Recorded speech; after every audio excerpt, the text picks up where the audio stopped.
La ville de Vannes grouillait de soldats, d'officiers francs et de Bretons venus faire leur soumission à l'empereur. Louis voulait profiter de sa présence en Bretagne pour faire rentrer dans le rang tous les religieux, et il tensa sévèrement Mat Monoc pour sa tonsure, qui n'était pas du tout celle recommandée par Rome. Plutôt misérable et décontenancé par l'empereur, Mat Monoc se défendait tant bien que mal et faisait pitié. « Notre règle, messire, veut que nous soyons vêtus très pauvrement, car nous sommes détachés des biens de ce monde, » geignit-il en pliant l'échine.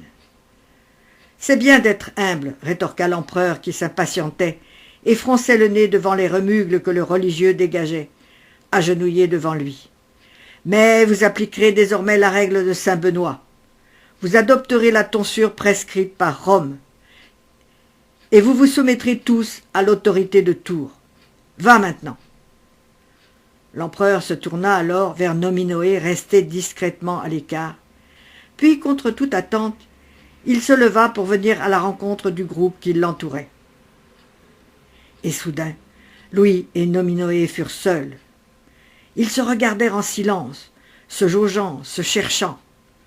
On sentit presque l'échange, le choc de leurs pensées. Ils étaient deux rois, l'empereur Louis qui possédait le territoire vaste des Francs, l'empire de son père Charlemagne, et Nominoé, qui n'était rien encore, mais dont le caractère et la prestance préjugeaient de la grandeur future. Personne ne savait à cet instant-là ce qu'il allait devenir. Mais Rivoret, alerté, pressentit quelque chose d'inhabituel, de magique et de terrifiant à la fois. Une vision étrange l'atteignit, fugitive comme un éclair dans le ciel. Nominoé à cheval, revêtu d'une brogne qui le changeait en homme de fer, entouré d'une armée qui l'acclamait, face à un roi qui n'était pas Louis. Il faisait un signe vers Nominoé, qui refusait et s'éloignait, entouré du vacarme des corps bretons. Les oreilles de Rivoret se mirent à siffler, et il secoua la tête tandis que la vision s'estompait. Il était de nouveau dans la salle d'audience où Louis saluait Nominoé. « Soyez le bienvenu, messire Nominoé, » disait-il d'un ton chaleureux. « Je sais que vous êtes le fils cadet du comte de Poher, mortellement blessé au cours de la bataille contre Morvan. J'en suis navré pour votre père. Je n'ai plus beaucoup de temps et je dois repartir très vite pour Angers. Les audiences sont finies pour aujourd'hui, car cela fait bien longtemps que je suis assis et enfermé ici. Marchons un peu, voulez-vous, et accompagnez-moi en promenade, l'air me fera du bien. » À la suite du monarque et de Nominoé, tous dévalèrent les escaliers pour se retrouver dans les jardins, et l'empereur fit signe à ses gardes qu'il désirait parler en privé à son invité. « Le comte de Nantes m'a dit, messire, que vos domaines étaient les plus sûrs de Bretagne, et que vous avez agrandi vos territoires entre Redon et Vannes par une alliance avec la comtesse Argentaël. J'en suis fort aise, et les résultats que vous avez obtenus sont tout à fait inattendus. Il m'incite à demander votre concours. Messire Nominoé, seriez-vous prêt à m'aider dans mon but de pacification? Le comte Guy est franc et ne parvient pas à maintenir l'ordre ici. Et je pense qu'un Breton qui connaît bien les hommes et le pays réussirait mieux où il a échoué. Vous auriez, bien sûr, à me rendre compte à travers lui de vos actes et de vos jugements, mais je vous laisserai l'autonomie nécessaire pour réaliser en plus grand ce qui a si bien réussi sur vos terres. » Étrangement, Nominoé et l'empereur, qui n'avaient guère le temps de se connaître mieux, semblaient avoir noué dès cet instant des liens de respect, sinon d'amitié. Louis convoqua le soir même tous les Bretons pour leur donner ses instructions. Lorsqu'il se leva enfin pour se tourner vers Nominoé et l'appeler vers lui, il y eut un silence étonné dans la salle. « Nous avons décidé, annonça le roi d'une voix haute et ferme, de nommer l'un d'entre vous à un poste de la plus haute importance. Il répondra de sa charge devant moi seul.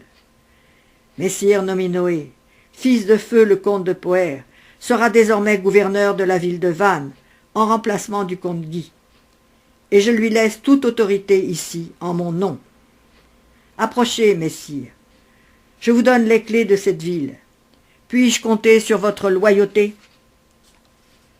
Nominoé s'inclina alors, la main sur la poitrine, un genou en terre. « Vous le pouvez, sire.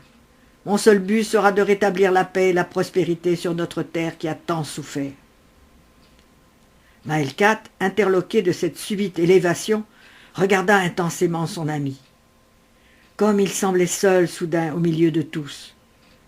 Grand, élégant dans son habit noir à peine ourlé d'or, qui tranchait sur les costumes chamarrés des comtes francs. En un instant, il était devenu le maître auquel tous, demain, allaient devoir obéir. Ses compagnons ne comprirent pas sur l'instant son genou en terre devant Louis le Pieux. Ils l'acceptèrent, car il était leur ami et ne remettait jamais en cause ses actes ou ses décisions.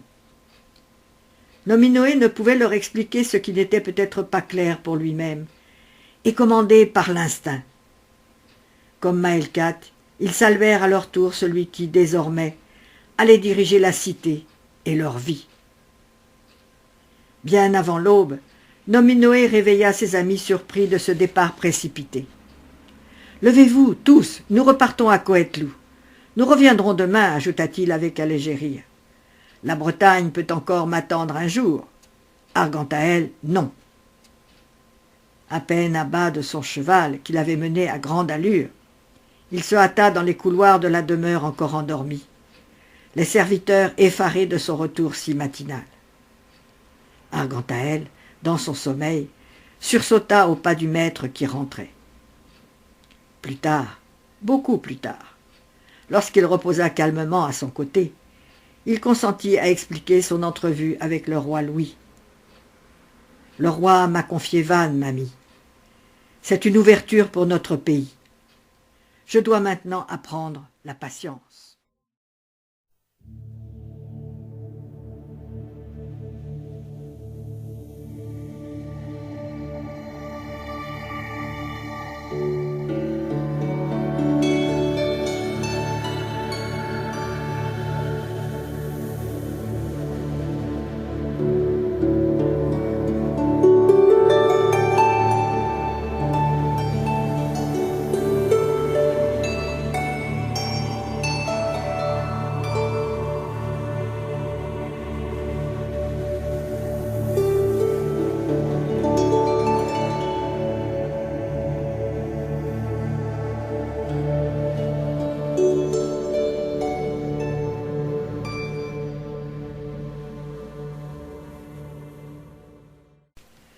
À partir de ce jour, l'existence de chacun autour de Nominoé fut un tourbillon de charges, d'honneurs, de travail, de déplacements, d'audiences et de problèmes. Érispoé, le fils de Nominoé et d'Argantaël, naquit une nuit, au milieu de cette tornade. Les gens venaient en masse aux audiences publiques. Ils le voyaient parcourir la ville à cheval avec Maelkat et Brian, et se sentaient rassurés par sa présence. Et, contrairement aux espérances des Francs, qui le considérait avec méfiance à ce poste fort convoité, Nominoé y nagea comme un poisson dans l'eau, et montra doigté, compétence et diplomatie, si bien que chacun se soumit à son autorité. Il apprit alors par courrier spécial la mort d'Ermengarde, l'épouse du roi Louis, et son remariage 4 mois plus tard avec une toute jeune femme, Judith de Bavière, au début de l'an 819. Un matin, Guérec, l'homme de confiance de son père défunt, escorta le jeune Salomon de 4 ou 5 ans, que Rivalon, le frère de Nominoé, à l'occasion de son remariage, voulait lui confier afin qu'il l'élève, selon le dernier souhait de leur père. « Mon père voulait que je sois le tuteur de cet enfant ?» s'étonna Nominoé. « L'enfant ne semble guère aimer Alice Bidioc, avoua Guérec à Nominoé et Maelkat. Et moi-même je serai honoré et heureux de vous servir désormais. » En février 834, Nominoé et ses amis firent route avec une petite troupe pour aller secourir le roi Louis, déposé par son fils aîné Lothaire. Il rejoignit le camp des 2 autres frères, Pépin et Louis d'Aquitaine, qui parurent soulagés de sa présence. « Je reste fidèle à votre père qui m'a fait duc de Bretagne, déclara-t-il d'un ton ferme et sévère, qui impressionna les 2 frères. « Je ramènerai au besoin le reste de l'armée bretonne, et nous combattrons pour lui, s'il le faut. » L'empereur Louis fut finalement rétabli dans sa dignité et un signe impérieux à Soissons. Le petit Charles retrouva son père et l'impératrice Judith put quitter son couvent italien.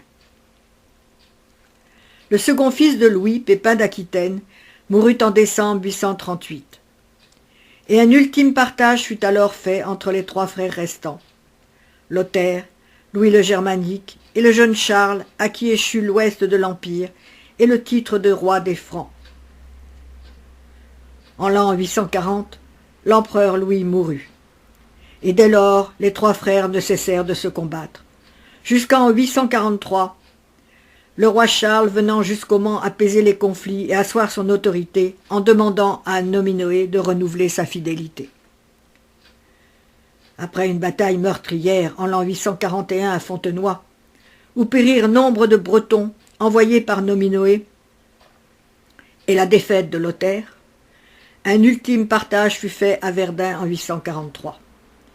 La Bretagne se trouvait dans le partage échu à Charles, et Nominoé, qui jusque-là avait gardé une neutralité d'attente, ouvrit son cœur à ses amis.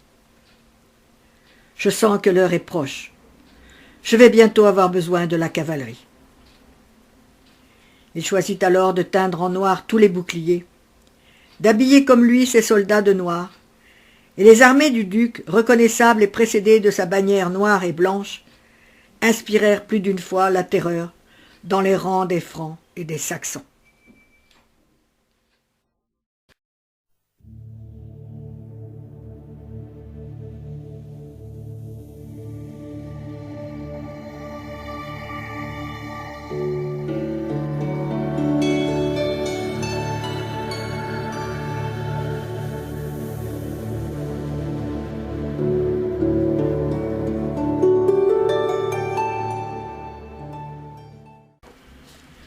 Nominoé savait que le roi Charles allait attaquer la Bretagne après son incursion victorieuse jusqu'au Mans. Il savait aussi qu'un petit noyau de mécontents voulait abattre sa puissance qui grandissait, et que des tractations s'engageaient sournoisement pour proposer au roi franc de s'allier contre lui. On n'osait pas s'attaquer au duc directement, mais il se doutait bien que Charles ne laisserait pas passer l'occasion et qu'il se saisirait de l'aide la plus infime pour venir le mettre à raison. « Nous avons le temps, disait-il cependant le soir au souper, pour rassurer Argantaël, son fils et ses amis réunis autour de lui dans la grande salle. Il ne pourra pas nous attaquer tout de suite, et nous allons profiter de l'été. » Des nouvelles alarmantes de disette leur parvenaient de Francie. Le roi ne pourrait lever une armée sans la nourrir, et il devrait attendre le retour des moissons pour que le blé, à nouveau engrangé, lui permette de se remettre en campagne contre les Bretons. Nominoé avait le champ libre et les coudées franches pour continuer ses raids rapides au-delà de la Marche durant tout le printemps, et le butin qu'il récupéra ainsi vint augmenter ses richesses pour se préparer à affronter le roi Charles. « Maelcat, tu feras faire des milliers de javelines et préparer les chariots pour les transporter, décida-t-il. Pendant tout l'été, nous allons remettre les hommes à l'entraînement, sur les lieux mêmes où je pense affronter Charles. Nous le laisserons avancer jusqu'ici, dit-il en montrant la carte, non loin du monastère de Ballon. C'est une lande que nous connaissons bien. Je veux que les hommes repèrent parfaitement les lieux et y manœuvrent en apprenant chaque aspérité, chaque bruyère et ajon, chaque fondrière, chaque marécage. Rassemble tous les chevaux, les meilleurs de nos cavaliers, et constitue une réserve de troupes. Je veux un état exact de la cavalerie avant de l'inspecter et de parler aux hommes. Au travail, mes amis, le roi ne sera pas là avant l'automne. Nous le laisserons avancer ses troupes jusqu'à Ballon, où nous l'attendrons. Il ne devrait pas avoir 5000 hommes, assura Maelcat, car après l'effroyable massacre de Fontenoy il y a 4 ans, il a perdu une grande partie de son armée. De plus, il y a encore les luttes qui l'opposent périodiquement à ses frères, et il ne peut jeter toutes ses forces dans une seule bataille contre nous. Nous ne craignons donc pas d'être débordés. Et nous aurons l'avantage du terrain, conclut Nominoé satisfait. Les espions de Nominoé firent de nombreuses allées et venues entre le royaume franc et Vannes, et finalement, à la mi-novembre, ils annoncèrent l'armée royale. le duc laissa les Francs progresser sans se montrer, sans même tenter de l'arrêter. À Langon, l'armée franchit la frontière de la Vilaine et pénétra enfin en pays breton. La campagne semblait déserte, tranquille, à peine quelques paysans effarouchés dans les champs qui s'enfuirent à l'approche de l'armée franque. Campés autour du bourg de Bain, que Nominoé avait fait évacuer de ses habitants et remplacer par ses soldats, les cavaliers du duc attendaient patiemment. Le lieu était plein de marécages dangereux pour les Francs, qui avaient, par le passé, été piégés plusieurs fois. Nominoé avait posté les cavaliers sur la lande, car il n'avait pratiquement pas d'hommes à pied, pour utiliser la tactique qu'il affectionnait du harcèlement rapide. Les Francs arrivèrent dans la plaine de Ballon au matin du 22 novembre, précédés d'archers saxons. On entendit de loin, dans le parfait silence exigé par Nominoé, la formation serrée de leurs cavaliers, formidable poussée de milliers de sabots sur le sol dur de la lande. Nominoé s'avança alors, seul sur son cheval, pour faire face aux hommes qui attendaient, silencieux et attentifs malgré le froid. Sa voix s'éleva et envahit le camp qu'il dominait de sa haute stature. « Je vais vous emmener là où nous ne sommes jamais allés. Je vais vous conduire à la victoire, car nous vaincrons les Francs cette fois. C'est une promesse. Je serai à votre tête, je vous guiderai, et ensemble nous nous libérerons du joug qui oppresse le peuple breton. Vous serez enfin libres, et je vous protégerai comme mes frères et mes enfants. Vous avez tous répondu à mon appel pour mettre vos bras et vos forces au service de votre terre et de votre duc. Demain, nous aurons un pays libre de servitude, où vous serez vos propres maîtres, sous le seul commandant du duc de Bretagne. Vous êtes l'âme de ce pays. Restez unis et suivez-moi. » Il y eut un instant de silence étonné. Puis les hommes se mirent à frapper sur leurs boucliers noirs et scandèrent le nom de Nominoé d'une seule voix de gorge, sourde et rauque, comme un vent immense qui se met à souffler sur un champ de blé. « Nominoé, Nominoé, Nominoé !» Ils répétaient ce nom comme s'il était magique, comme s'il était le talisman qui avait le pouvoir de lui donner ce qu'ils attendaient depuis des générations. Ce nom était l'étendard blanc et noir qui se déployait dans le vent au-dessus de la tête de ce chef qu'ils s'étaient choisi et qui leur parlait de liberté. Ils s'envolaient jusque sous les pas des Francs qui galopaient dans la plaine pour venir les oxyre avec leurs hangons. Ils planaient, s'amplifiaient, devenaient un mugissement de démons. Nominoé, Nominoé, Nominoé. Nominoé s'était tendu soudain, fixant l'horizon où les Francs allaient apparaître. Et lorsque leur masse sombre et impressionnante fut à la distance qui le satisfaisait, il leva le bras, poussa un cri guttural, et tous s'ébranlèrent derrière lui, sans laisser à l'armée franque le temps de reconnaître les lieux. Erispoé commandait une aile avec ses cavaliers, Maelcat une autre, de part et d'autre de Nominoé, qui conduisait le gros de la cavalerie. Rodal devant attaquer sur un autre flanc avec Brian et Hanogen. Les javelines partirent comme des éclairs, tandis que les Bretons surgissaient de partout à la fois, en hurlant comme des sauvages.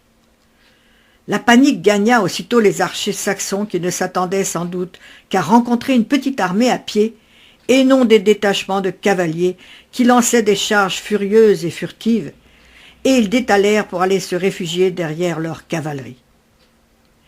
Les cavaliers francs s'apprêtèrent alors pour combattre comme ils le faisaient toujours, au corps à corps. Mais Nominoé avait expressément défendu ce genre d'affrontement, et il avait déjà fait faire demi-tour à ses chevaux. C'étaient de petits chevaux nerveux et rapides, patiemment choisis et élevés depuis des années, et que les lourds destriers des Francs s'essoufflaient à poursuivre dans les marécages où ils allaient se perdre et s'enliser.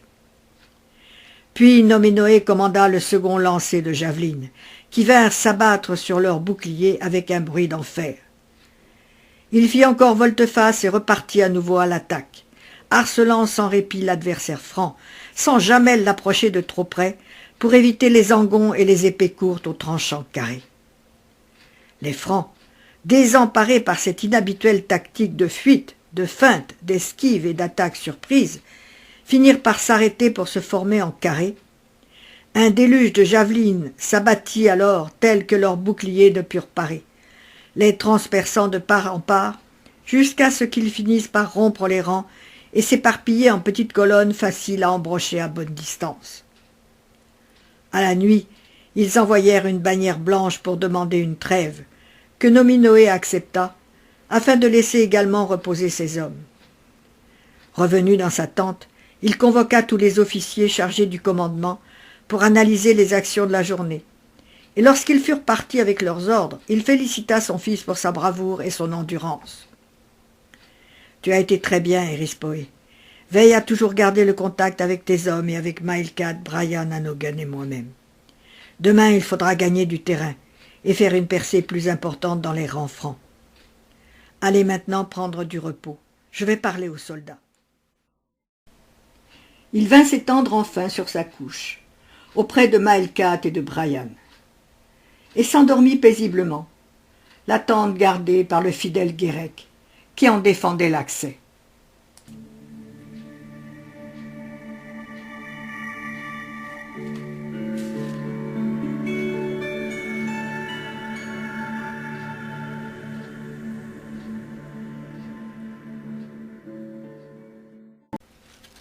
Au lever du jour, il fut le premier debout, arpentant le camp pour réveiller les soldats qui se relevèrent aussitôt, dans un petit matin froid et humide, sans maugréer, habitués aux façons de leur duc.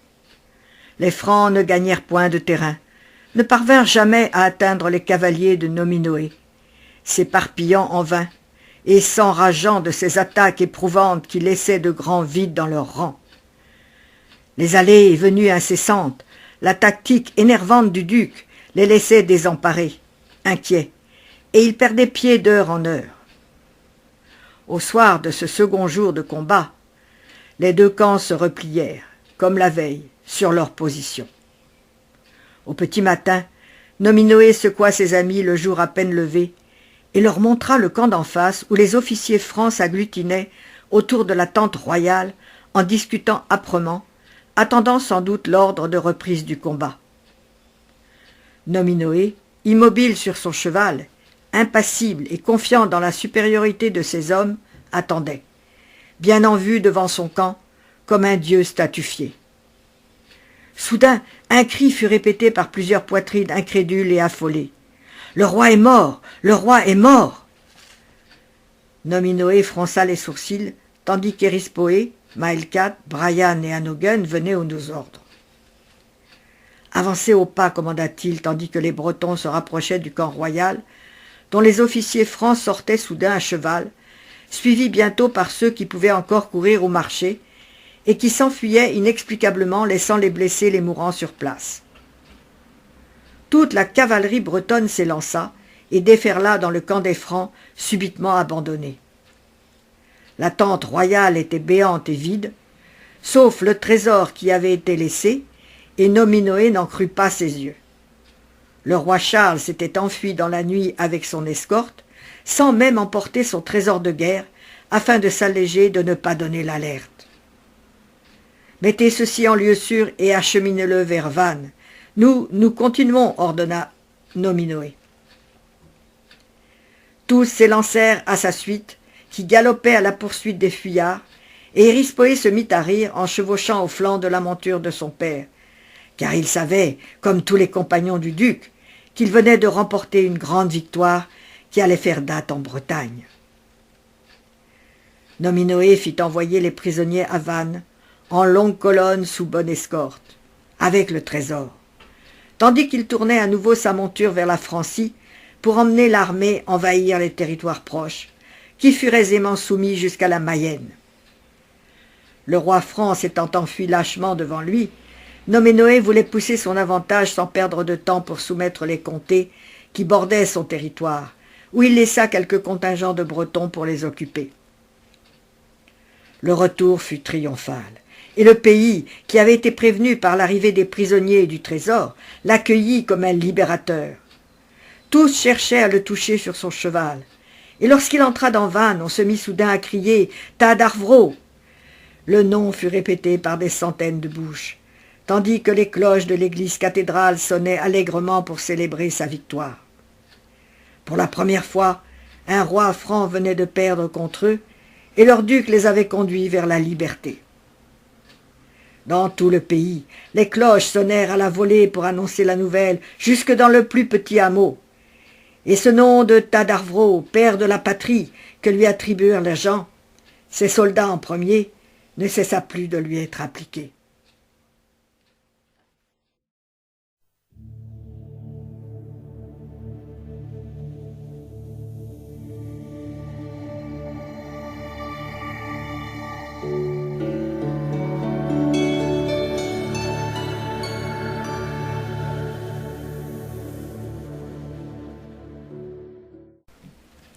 Le duc s'affaissa un matin à Vendôme, en prenant son cheval, sous les yeux désespérés de ses amis. L'armée défila devant le corps de son duc bien-aimé, et le gémissement de ses hommes soudain privés de leur chef, la longue plainte de ses soldats, était plus impressionnant que des cris. Le chariot ramenant le corps de Nominoé à Vannes traversa tout le pays sous les lamentations du peuple breton, qui venait de perdre son duc et son soutien. Dans l'église de Vannes, les amis qui le suivaient depuis leur jeunesse portèrent son cercueil sur leurs épaules, pour le déposer dans le tombeau de pierre préparé par Érispoé, qui s'affaissa contre la dépouille de son père, ainsi enfermé à jamais. Il allait devenir duc, avec la lourde tâche de remplacer son père. Salomon, un peu en retrait, fixa son cousin effondré d'un regard étrange, un bref instant de haine, de rage mal contenue, qui transforma son visage et effraya Maelkat qui le regardait. Salomon baissa très vite les yeux, mais Maelkat secoua la tête comme s'il émergeait d'un mauvais rêve. Il savait que le malheur était à leur porte et qu'il n'attendait que l'instant de frapper.